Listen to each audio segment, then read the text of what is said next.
ล่ะถอกใช้เลยได้แบบนี้ได้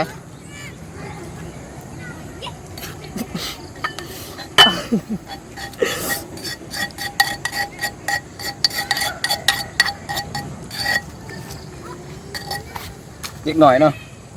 คือโคกให้คนเลยมันโอ้ยแจวบุฟทำมันนี่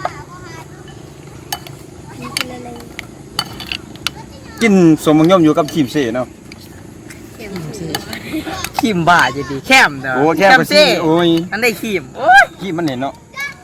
ตัวแมนขีมเจ้าขีมบุถือเจ้าขีมชดหรือแล้วนี่เราแล้วมันกินยืนเลยนั่งบ่ได้บ่เนาะผู้กำกับเพิ่นว่าบ่ให้นั่งเลยผู้กำกับเพิ่นว่าให้ยืนกินจะเป็นแล้วพี่น้องเอ้ยผู้กำกับว่าให้ยืนกินต้องยืนแล้วนี่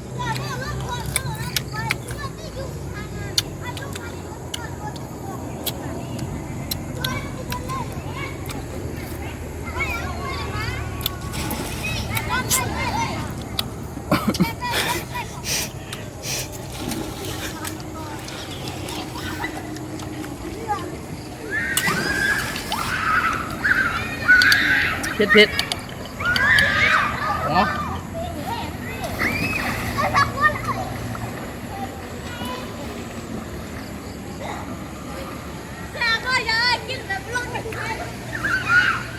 นี่ก็นี่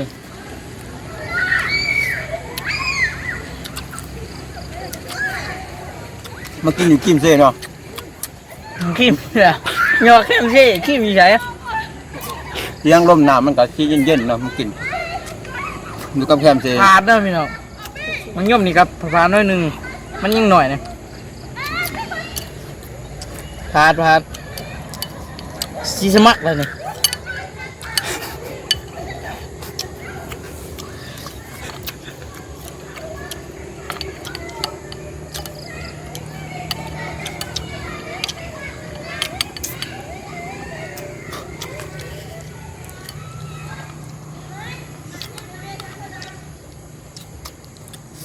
เผ็ดแล้วกินพวกสไลด์เผ็ดแล้วพี่น้อง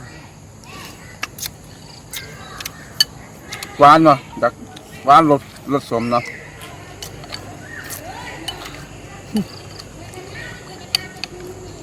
รสชาติมันจะ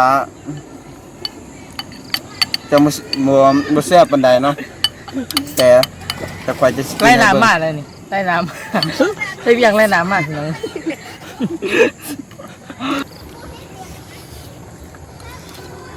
บอกลายเนาะกินมีแต่แสบแล้วกินเราต้องเพียกิโล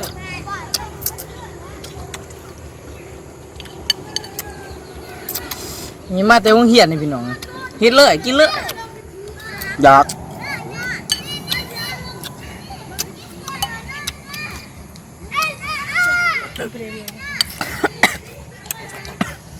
ดูมาแล้วผ่านไรไม่ใช่มา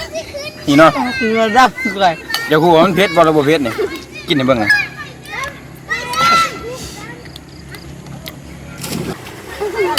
กินอิ่มแล้วสิโดนน้ำซี่เนาะน้ำซี่กับมะม่วงเนาะอันนี้ก็คว้าใส่กระมันนี่ปีนให้เขาเบิ่งหน่อยเบิ่ง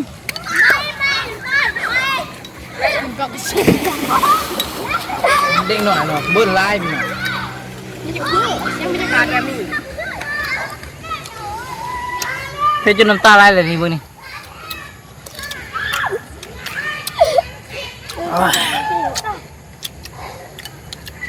แค่นอกพี่น้องเนาะดอนในมันอีกบริกินในมันได้กินแต่ชิ้นนอกมันเนี่ย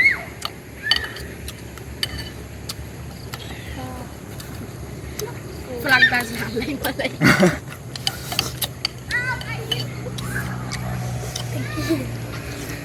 กำลังบวงยางบวงดูจะตกผู้สึกหวานเขาเนาะพอน้ำตาลมันเปื่อยเนาะที่มันร้ายเผ็ดรสชาติมันจะขาวกับแซวเนาะอันนี้มักย่อมมันก็อยากที่จะสมเนาะเวลากินสดนั่นโอ้ยแซ่บเลยเบื่อแล้วมันจะแซ่บทำไง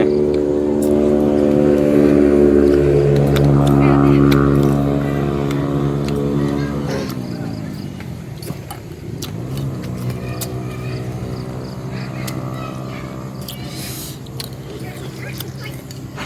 ว้ายคิดถอดนะ ใจเป็นหัวถ่ายบน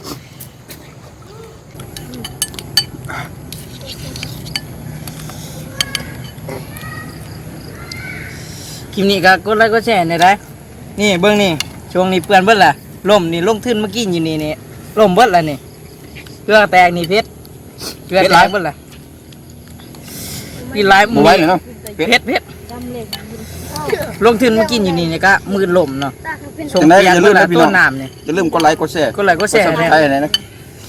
มื้อนี้จะขอลาไปก่อนเนาะ เกียวว่าเป็นกีฬา นี่ครับจะถ่ายกินปิดคลิป เต่าตีข่อยก็จะกินอยู่เด้เจ้าสมากินปิดคลิปไว้เนี่ยข่อยกินก่อน กินไหม โอ้ยกินจะได้ดีว่ะ